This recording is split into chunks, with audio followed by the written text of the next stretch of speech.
Hürrem Sultan bir cadı mıydı, yoksa Osmanlı'nın gördüğü en zeki siyasetçi mi? Hürrem Sultan'ın elinde gerçekten kara kaplı bir büyük kitabı mı vardı, yoksa bu hikaye güçlü bir kadının üzerine yüzyıllardır yeniden yazılan bir suç dosyası mı? Rivayete göre Hürrem Sultan Kiev'den İstanbul'a gelirken yanında koyu kahverengi deri kaplı bir kitap getirdi. Sayfalarında Slavca ve Latince garip dualar, bitki ve taş büyüleri, aşk ve bağlılık iksirleri, lanetli sözler, astrolojik takvimler vardı. Geceleri mum ışığında bu kitabı açar, sayfalarına bakar, küçük kağıtlara garip semboller çizerdi. Ve kim bu kitapta anıldıysa bir süre sonra ya gözden düşer ya da saraydan uzaklaşırdı denir. Özellikle Şehzade Mustafa'nın gözden düşmesi sırasında bu kitaptaki soğutma büyüsü tariflerinden faydalanıldığı anlatılır. Kulağa tam bir karanlık masal gibi geliyor, değil mi? Hürrem Sultan elinde kara kaplı dizemli bir kitapla sarayın kaderini yöneten bir cadı. Ama burada önce çok basit, çok dünya gerçekliği bir soruyla duralım. Hürrem'in saraya geliş hikayesini hatırlayalım.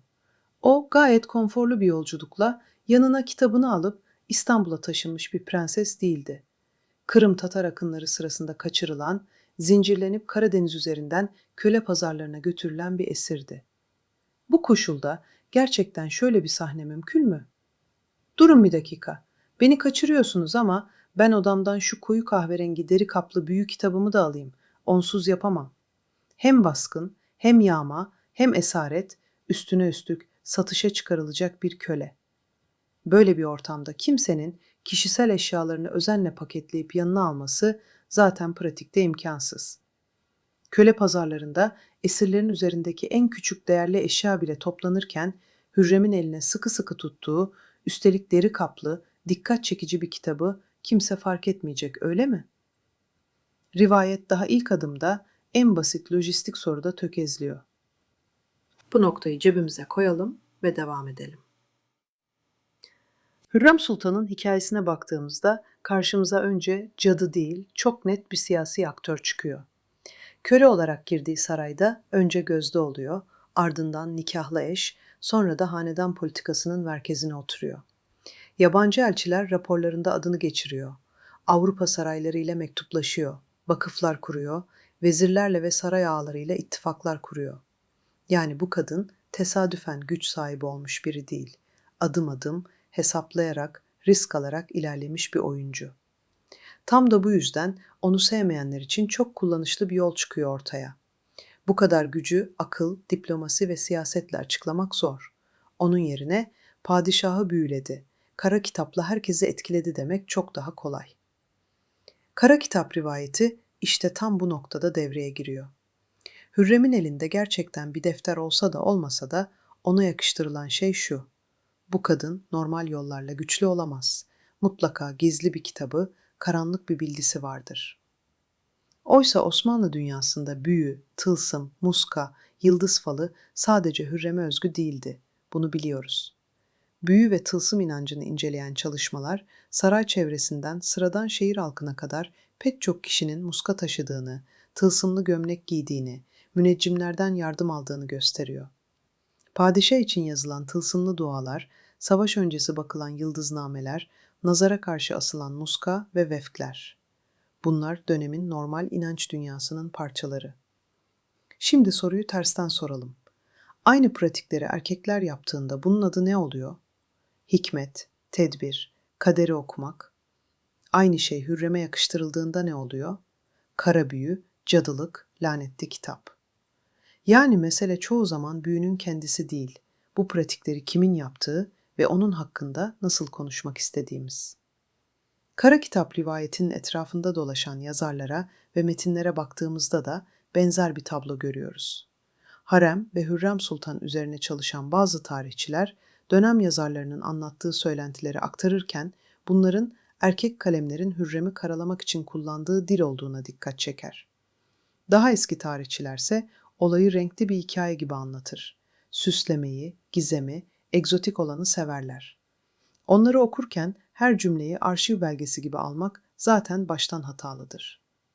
Daha yakın dönem araştırmaları da büyü ve tılsım inancını toplumun zihniyetini anlamak için inceler. Hürrem kesin büyü yaptı demek için değil. Dikkat edersen rivayetlerin iskeleti hep aynıdır.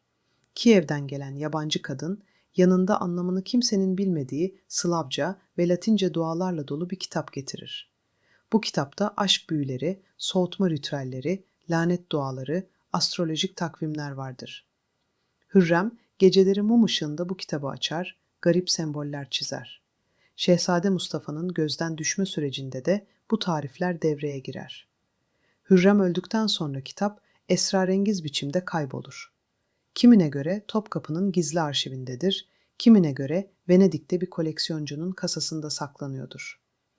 Tek bir katalog kaydı yoktur, tek bir fotoğraf yoktur ama gizli arşiv denince herkes susar. Çünkü gizli olan her şey sorgulanmadan inanılmak için biçilmiş kaftandır. Şehzade Mustafa meselesinde de aynı basitleştirici dili görürüz. Gerçekte Mustafa'nın idamına giden süreçte Safevi tehdidi, ordu ve Yeniçerilerin tavrı, ulemanın konumu, Kanuni'nin yaşlanması, tahtın geleceği gibi ağır siyasi dinamikler vardır. Bunları anlamak zahmetli, katmanlı, rahatsız edicidir. Oysa Kiev'den gelen kadın kara kitaptan soğutma büyüsü yaptı, padişah oğlundan soğudu dersen her şey tek cümlede açıklanmış olur. Devletin kararını sorgulamak yerine bütün günah bir kadının üzerine yıkılır. İşte kara kitap rivayetinin asıl işlevi budur. Çok katmanlı bir siyasi mücadeleyi kişisel ve okült bir günaha dönüştürmek. Hem Mustafa'nın ölümü yüzünden içi yananlar rahatlar. Asıl suç devlette değil, o kadında diyebilirler. Hem de Hürrem'den nefret edenler için güzel bir kanıt doğmuş olur. Bugün hala bu hikayenin bu kadar kolay satılmasının sebebi de budur. Peki işin hiç mi gerçek tarafı yok? Elbette. Hürrem'in elinde gerçekten koyu renk deri kaplı bir defter olabilir. Sarayda bu kadar çok insanla ilişki kuran, mektuplaşan, hediyeleşen, söz veren, söz alan birinin not tutması gayet makuldür. Kim kiminle ittifak kurdu, kim hangi cephede, kime ne vaat edildi, kim hangi vakfa ne bağışladı. Bunları yazdığı bir defter gayet mantıklı bir siyasi hafıza aracı olurdu. Böyle bir defter varsa bile bu onu büyük kitabı değil, iktidar ajandası yapar. Bugün modern siyasette hala kara kaplı defter diye bir tabir kullanırız. Kimsenin erişemediği, alınan notların, verilen sözlerin, gizli anlaşmaların yazıldığı deftere böyle denir. Bir erkeğin elinde olunca stratejik hafıza dediğimiz bu şeyi Hürrem'in elinde hayal ettiğimizde bir anda lanetli kitaba dönüştürmemiz tesadüf değil. Burada cinsiyet, güç ve propaganda birbirine karışıyor. Sonuç olarak Hürrem Sultan'ın Kara Kitabı rivayeti bize şunu gösteriyor. Tarih sadece olup bitenlerin kaydı değildir. Aynı zamanda insanların birbirini anlatma ve damgalama biçimidir. Hürrem'i bitki büyüleri yazan bir cadı olarak görmek çok kolaydır. Onu hatalarıyla, sevaplarıyla, ittifaklarıyla, riskleriyle gerçek bir siyasi oyuncu olarak okumak ise çok daha zor. Ama tarihsel olarak çok daha dürüst bir yoldur. Belki gerçekten bir yerlerde koyu kahverengi deri ciltli Hürrem'e ait bir defter vardır. Belki de yoktur. Ama şunu unutmayalım. Hürrem'in Kırım akınlarıyla zincirler içinde yanına hiçbir eşya almaya fırsat bulamadan esarete götürüldüğü bir dünyada "Durun, kitabımı da alayım" sahnesi zaten baştan çöken bir hayal.